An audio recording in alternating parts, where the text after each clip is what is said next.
Okay, it's time to install the blade into the carrier. The carriers are two different sizes. The Twistsaber 1 and the Twistsaber 2 actually have different sized gears. This is because the Twistsaber 2 is a little bit taller, so it has to have more teeth so that it doesn't take too many revolutions to turn and to extend the saber. So the assembly process is a little bit different, but we'll walk through both of them. We'll start off with the Twistsaber 1, which is here, which is the smaller set of gears.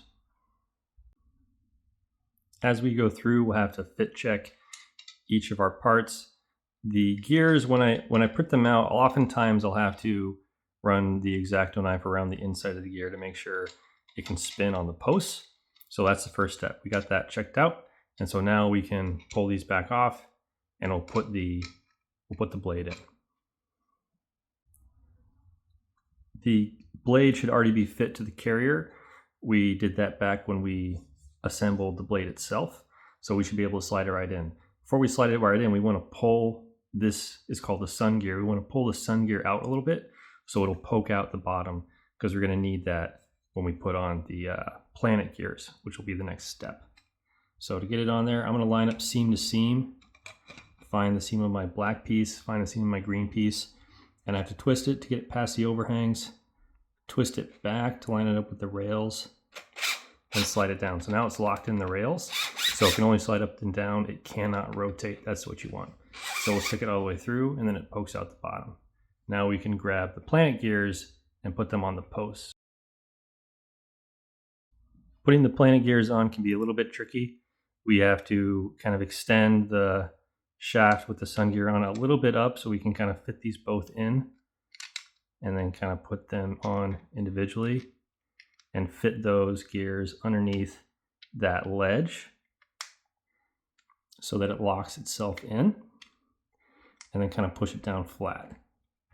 Now I have it poking out the bottom.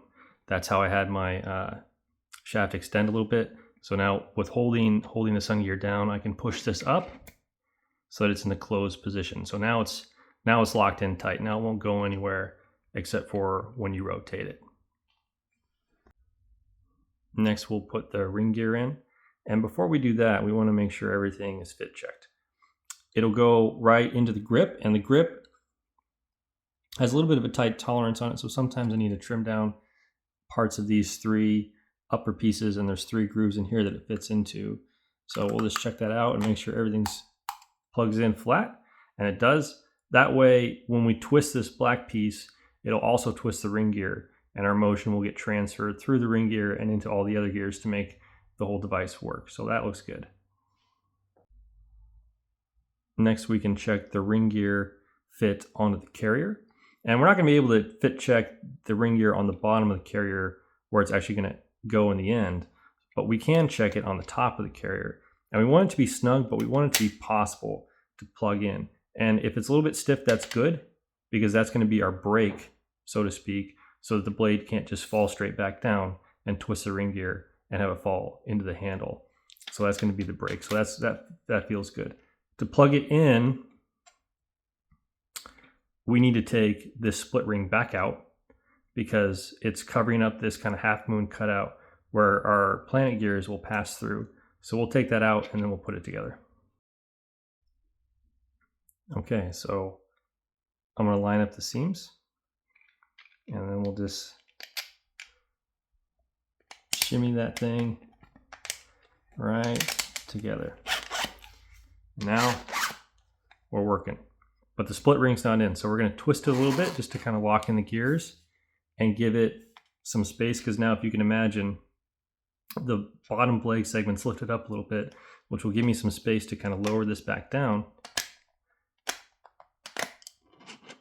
and it'll give me space to put the split ring back in, and then we'll clip it together for the final assembly.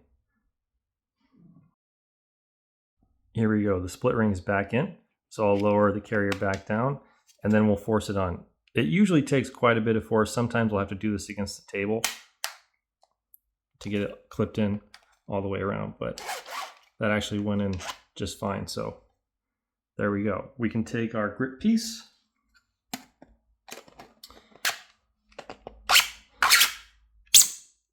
and put that on. Line it up.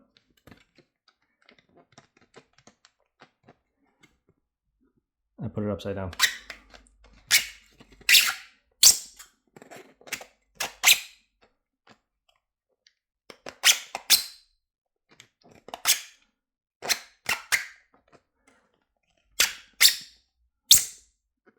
There we go.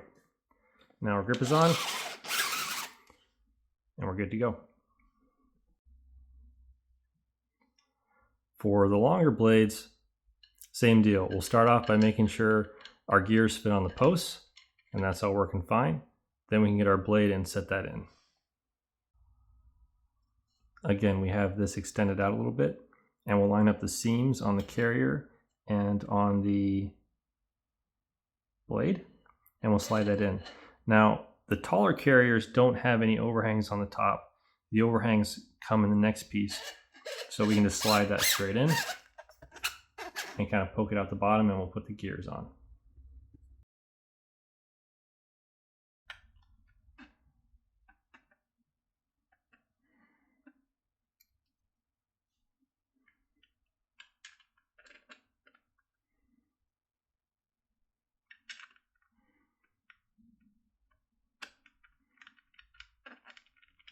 There you go. And then I'll push this back up, keeping everything locked in. We'll fit check our ring gear. And the ring gear doesn't actually clip directly onto the carrier with the longer design. The ring gear clips into the bottom half of the grip, which is this feature here. But we still want to fit check it, so we'll fit check it here. The features keeping these two interlocking are a little bit smaller than on the other design, but they, yeah, we just gotta make sure they're fitting well so that they twist together, and that all seems good, all nice and flush. We'll start off with the ring gear going onto there, give it a little twist, back it back off so we can put the split ring in. And the split rings for this are the same. They have a top and a bottom. The split ring is in, so we can lower down our carrier, and I'll twist it back to lower the blade back down, and we will put the grip on.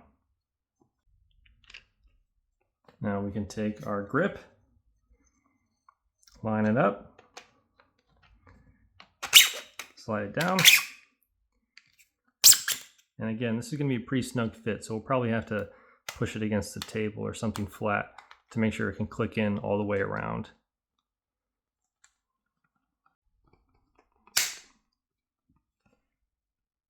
All right, that's clicked in, nice and flush. It's not going anywhere. And then we're good.